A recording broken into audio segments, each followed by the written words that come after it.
అందరికీ నమస్కారాలు. కర్నూలు జిల్లాలో కోట్ల విజయభాస్కర్ రెడ్డి 2 టైం ముఖ్యమంత్రి చేశాడు. 2 టైం ఇందిరాగాంధీ టైంలో అక్కడ టైం చేశాడు. తర్వాత సోనియా గాంధీ టైం కానీ అంతా ఆ లెవెల్లో చేశాడు ముఖ్యమంత్రి. తర్వాత మచ్చ లేకుండా పెద్ద ఆయన అనేవాళ్ళు జిల్లాలో అంత తిరుగులేని నాయకుడు. అదే రాజశేఖర రెడ్డి ముఖ్యమంత్రి లేదు, ఏం లేదు. ఆ రోజుల్లో ఆయన మీద చెప్పులు వేయించాడు. ఎక్కడ కడపలో మీటింగ్ పెడితే పివి నరసింహరావు వెళ్ళిపోతే. తర్వాత ఇదే పని కోట్ల సూర్యప్రకాష్ రెడ్డి అని ఎంపీ గెలిచాడు. తర్వాత కేంద్రం రైల్వే మంత్రి చేశాడు. కోట్ల సూర్యప్రకాష్ రెడ్డి ఆయన పెద్ద ఆయన న్యాయశాఖ మంత్రి చేశాడు.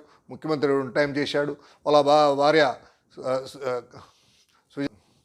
వాళ్ళ భార్య కోట్ల సూర్యప్రకాష్ రెడ్డి భార్య డోన్ ఎమ్మెల్యే చేసింది.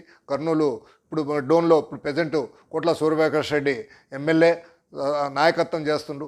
రాజశేఖర రెడ్డి అడ్డు పెట్టుకొని ముఖ్యమంత్రి అడ్డు పెట్టుకొని 1000 కోట్లు సంపాదించుకొని జగన్మోహన్ రెడ్డి అదే పనిగా అబద్ధాలు చెప్పి